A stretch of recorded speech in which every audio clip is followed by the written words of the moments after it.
Peggy 12.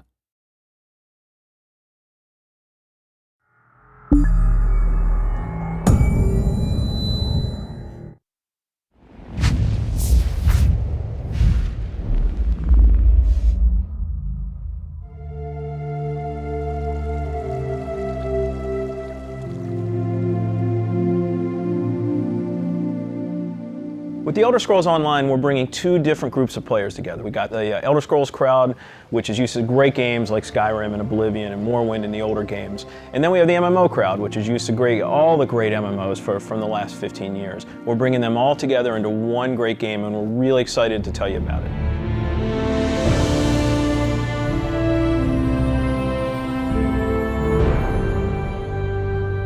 Elder Scrolls Online, everything you need to know about it is right in the name. It's Elder Scrolls, but it's online. And when the team set out, they wanted to create strategic real-time combat. We wanted to create a lot of world immersion. We wanted to create a landscape that was rewarded exploration. But all of that had to be brought together with really great social systems. So Elder Scrolls Online, it's set 1,000 years before Skyrim. And not only is it 1,000 years before Skyrim, but it draws on all the legends and everything that you've read about in the books that you find in Elder Scrolls games. So we've got 20 years of lore to draw upon. We made sure that Morrowind, Cyrodiil, and Skyrim feel like they do in Elder Scrolls 3, 4, and 5. The art style is right in line with those titles. Now you can explore all of Tamriel. You can return to places that you've seen before, and you can explore new places that you've never been.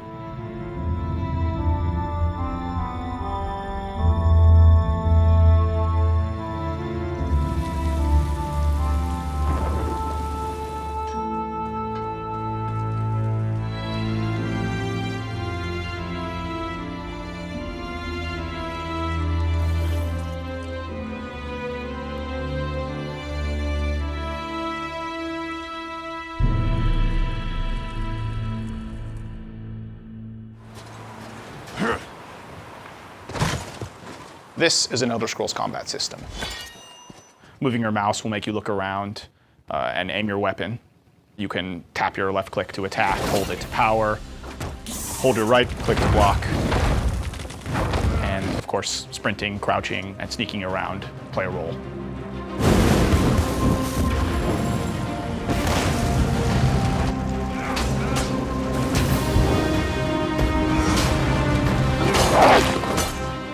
All of our characters are designed so that hundreds of them can be on screen at one time. You're going to have lots of customization options to make your character look unique. You'll find Dwarven armors, Daedric armors, Elven armors, basically all the types of armor styles and customization options that you expect from an Elder Scrolls game and the Elder Scrolls lore. By far the worst experience of any online game is at its launch when you're trying to find your friends.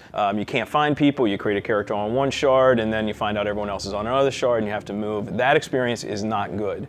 So we are not going to have shards. We have a technology we call Mega Server where all players are on one server. So all your friends are right there, you just create a character, you click play and you go. The game is smart about where to put you. It puts you in game spaces with your friends, with your guildmates. It's a way to be connected with everyone and the game figures out where to put you. So with Elder Scrolls Online, one of the big things is that you'll be able to get together with your friends and overcome obstacles. So things like public dungeons, heroic dungeons, but most importantly, when you participate with your friends or even just with strangers, you're not competing for resources. You're all working together to overcome something and you get equal credit for that. As a player, you're able to start off by picking one of 9 races. You'll be able to pick a class, so that's just the start though. From there, all of the choices you make with quests, all of the choices you make in which abilities you choose, which weapons you use, which armor you use, really help make your character stand out in the world. The basis for the customization system in Elder Scrolls Online is that you can use whatever weapon or armor type you actually want to use. You can play as a heavy armor character who's a tank with bow, or you can play as a mage who uses a two-handed weapon, or you can play as a sneaky guy who runs around healing people. The combination that you selected out of what armor type you use, what weapon type you use, and what class you use, really creates a unique character experience for you. One of the things you're going to be able to do that's going to make you stand out is you have perks. For instance, perks allow you to become a werewolf or a vampire, or maybe even have special pets. But it's not just about that. There are other things like how you increase your stamina, how you increase your magic, or how you increase your health that really take you from your initial class choice, and it makes you stand out because you're saying, these are the things that are important to me. This is the way I want to play. This is the role I want to take in combat.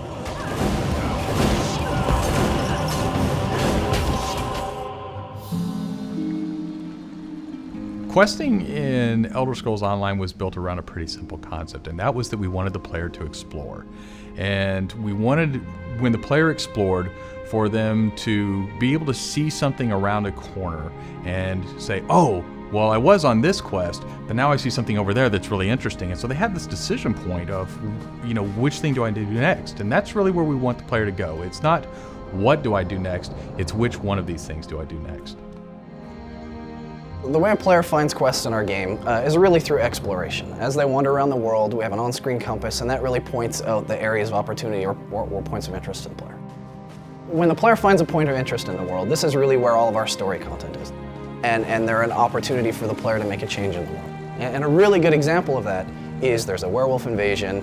When the player gets there, they fend off the werewolf invasion, they save the town, and every time you come back to that village, you'll be remembered and thanked by the villagers. The werewolves will be gone just like you would have in Oblivion as the hero of Clutch. Once you hit level 50, that's really where the game opens up. At this point, you're going into Cyrodiil to PvP, or you're deciding you want to go on a heroic raid with your guild and your friends, or maybe you might go into an adventure zone, which is our way of getting you into a zone where you can play solo, you can play with a small group, or you can play with a really large group to overcome obstacles.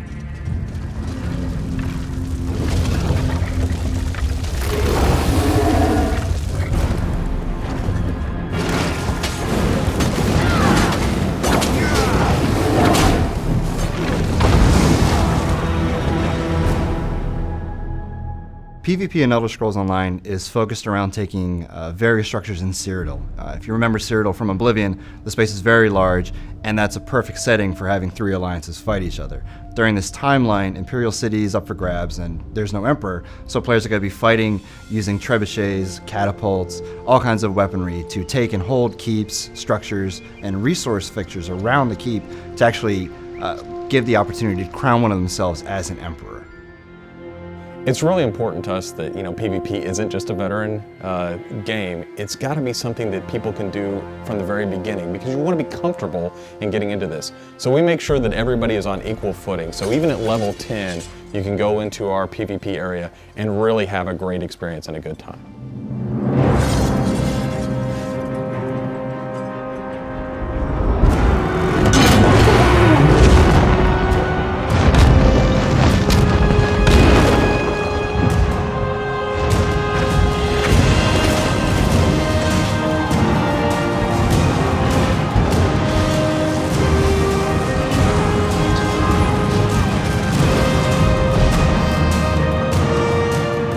With a game the size of the Elder Scrolls Online, it's really hard to, in one demo, one presentation, one video, to list everything about the game. So what you've heard today are the basics. Over time, we're going to go into more depth in everything you've heard about today, and then all the other systems which we haven't talked about yet. All these elements are going to come together and make Elder Scrolls Online the next great online RPG.